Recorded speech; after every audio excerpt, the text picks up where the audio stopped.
Բարև ձեզ։ Տարբեր տարիների այս օրերին Մայրաթոր Սուրբ Էջմիածնում քահանայական ձեռնադրության 3 արարողություն է կատարվել։ Այդ հոգևորականներն այսօր պատասխանատու պաշտոններ են վարում, ծառայում մեր եկեղեցու տարբեր թեմերում։ Հունվարյան այս օրերին է բացվել նաև Կոմիտաս վարդապետի թանգարան ինստիտուտը։ Այն այսօր դարձել է մայրաքաղաքի ակտիվ մշակութային կենտրոններից մեկը, որտեղ անցկացվում են տարբեր ձևաչափով քննարկում հանդիպումներ, համերգային երեկոներ։ Վայրկյաններ անց միասին կվերանայենք անցյալի իրողությունները։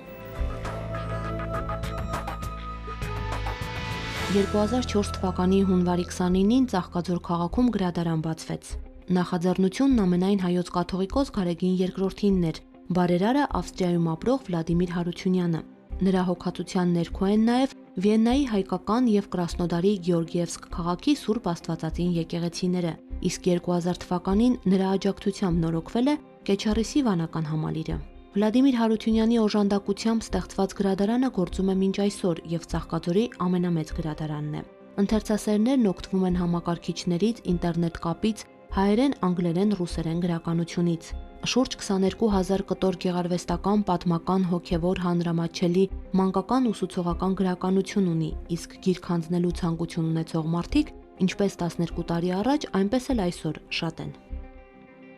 Ամեն տարի փետրվարյան այս օրերին հայ եկեղեցին նշում է Սուրբ Ղևոնդյանց եւ Վարդանանց շարժական տոները, որոնք նվիրված են ավարայրի ճակատամարտում հանուն հավատի եւ հայրենիքի նահատակված հայ քաջերի հիշատակին։ Ղևոնդյանց քահանաները, Վարդանան զորավարներն ու 1036 մարտիրոսները հայ եկեղեցու մեծագույն սրբերից են։ Իբրև կանոն այդ օրերին քահանայական ձեռնադրություններ են տեղի ունենում։ 2005 թվականի փետրվարի 3-ին Միքայել եպիսկոպոս Աջապահյանի ձեռամբ քահանա օծվեցին Տեր Իսահակ վարդապետ Պողոսյանը, որն այսօր Բուլղարիայի հայոց թեմի առաջնորդն է, Տեր Ռուբեն վարդապետ Զարգարյանը, այսօր նա քրեակատարողական հիմնարկների եւ պրոբացիայի ծառայության հոգեվոր պատասխանատուն է, եւ Գարեգին քահանա Արսենյանը սպասավորում է Մուղնու Սուրբ Գևորգ վանքում։ Մեկ տարի անց 2006 թվականի այս նույն տոնական շաբաթվա ընթացքում Եզնիկ arczepiskopos Պետրոսյանը Սուրբ Էջմիածնում ձեռնադրեց Տեր Մխիթար Աբեղա Գրիգորյանին, որ Ղրիմի Սուրբ Խաչ եկեղեցու վանահայրն է, Կիրակոս վարդապետ Դավթյանին, նա Գեղարքունիքի թեմի առաջնորդական տեղապահն է, եւ Ընծա քահանա Միրզոյանին, Սիսյանի Դարբազ գյուղի եւ Սուրբ Ստեփանոս եկեղեցու ու հարակից 7 գյուղերի հոգեվոր հովիվն է։ Բոլոր այս հոգեվորականներն իրենց ոլորտում կարևոր առաքելություն են իրականացնում։ 2016 թվականի փետրվարյան այս օրերին Ղևոնդյանց քահանաների հիշատակության օրը եւս 12 քահանա է ձեռնադրվել։ Ավարայրի ճակատամարտում կյանքը զոհած Ղևոնդյանց քահանաների տոնն ավանդաբար նշանավորվում է պարգևաբաշխման արարողությամբ։ Ավագ քահանայության պատվին են արժանանում եւ կամ ծաղկյա փիլոն ու լանջախաչ կրելու իրավունք ստանում մեր եկեղեցու տարբեր հոգեվորականներ։ Ամբողջ տարի նրանք սպասավորում են իրենց ծխերում եւ միայն Ղևոնդյանց քահանաների տոնին Գարեգին II հայրապետի տնօրինությամբ մեկտեղվում են Մայրաթորում, նորոգում ծառայական իրենց ուխտը, խոսում ընդհանուր խնդիրների ու մտահոգությունների մասին, միասին լուծման ուղիներ փնտրում։ Այս հավաքների ժամանակ ծնվում են նաև աջակցության եւ փոխօգնության տարբեր ծրագրեր։ Շատերը, հատկապես սահմանամերձ տարածքներում սպասավորող հոգեվորականները, սոցիալական ծանր պայմաններում են։ Իդեպ 2014 թվականի մայիսից Ռուսաստանի եւ Նոր Նախիջևանի թեմի քահանաները սահմանամերձ շրջաններում սպասավորող իրենց ծառայակից եղբայրներից 10-ին ամենամսյա նյութական աջակցություն են ցուցաբերում։ Սա նաև բոլոր այն հոգեվորականների տոնն է, ովքեր ողջ պատմության ընթացքում հաճախ նաև կյանքի գնով դարձել ու դառնում են իրենց հայրենիքի ու հավատի պաշտպանը։ Նման օրինակներ կան նաև մեր ոչ վաղ անցյալում եւ ներկայում։ Նրանք Արցախյան պատերազմին մասնակցած, Սփյուռքի պատերազմական գոտիներում եւ Հայաստանի Հանրապետության զինված ուժերում հոգեվոր ծառայություն իրականացնող հոգեվորականներն են։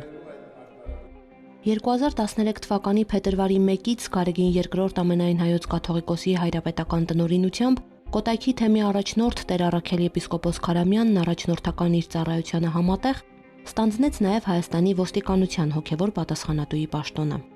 Այսօր Սրբազանն իր օգնական հոգևորականների հետ պարբերաբար այցելում է մարզային վարչություններ, ոստիկանական բաժիններ, Սուրբ Գիրք քարոզում, ներկայացնում ազգային եկեղեցական տոների խորհուրդը, տարբեր բաժիններում տնօրինած կարգ կատարում։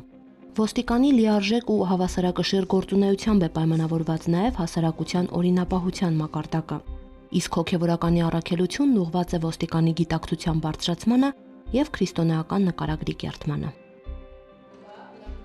Ամերիկահայ գործարար Ջոն Փրիջյանը 2014 թվականի փետրվարի 4-ին այցելելով Գևորգյան հոգևոր ճեմարան 30 համակարգիչ եւ անհրաժեշտ այլ սարքավորումներ նվիրաբերեց։ Նա ապրում եւ աշխատում է Լոս Անջելեսում, հաճախ է ճամփորդում։ Հայաստանում քիչ է լինում, բայց աշխատում է չկտրվել հայրենիքից եւ բացակայություն է լրացնել բարի գործերով։ Եկեղեցու համար մի լավ գործ անելիս մեծ ուժ եմ ստանում, հենց դա էլ օգնում է շարունակել կյանքս, ճեմարանում ասում է Ջոն Փրիջյանը։ Բարերարի նվիրած համակարգչային նորագույն տեխնիկան տեղադրվել է ճեմարանի համակարգչային դասարանում եւ ընթերցասրահում, դյուրացնելով ուսանողների ուսումնաաշխատանքային գործընթացը եւ հնարավորություն ընձեռելով թվային տարբերակով օգտվելու հանրահայտ գրադարանների ֆոնդերից։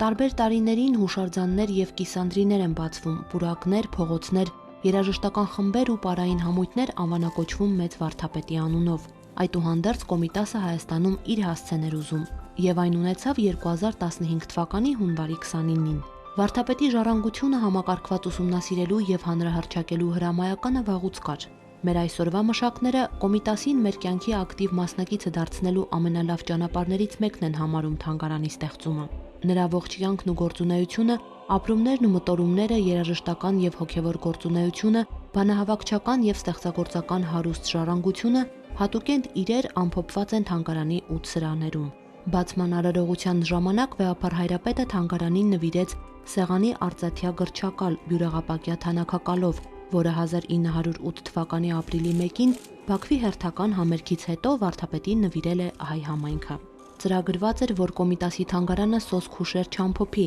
այլ դառնա գիտահետազոտական եւ ուսումնական կենտրոն։ Արթուր Մեսչյանի նախագծով կառուցված համալիրն ունեցավ համերգային դահլիճ, երաժշտական ստուդիա, գրադարան եւ այսօր դարձել է ակտիվ մշակութային կենտրոն։ Այստեղ կազմակերպվում են համերգներ, կոմիտասյան երգի ուսուցում, գալիս են այցելուներ եւ ուսումնասիրողներ, ովքեր ուզում են նորովի ճանաչել մեր մեծ վարդապետին։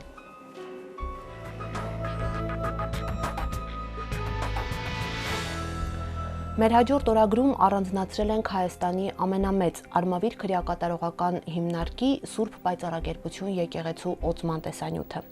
2015 թվականի փետրվարին սկիզբ առավ եւ ամենամյա դարձավ գեղեցիկ մի ծրագիր։ Հայաստանի բարձրագույն ուսումնական հաստատությունների մի քանի ուսանողներ ամեն տարի արժանանում են Մայրաթոր Սուրբ Էջմիածնի սահմանած հայրապետական կրթաթոշակին։ Միասին վերհիշենք մեր ոչ վաղանցյալի իրողությունները, որպեսզի կարողանանք գնահատել այնինչ կատարվում է այսօր։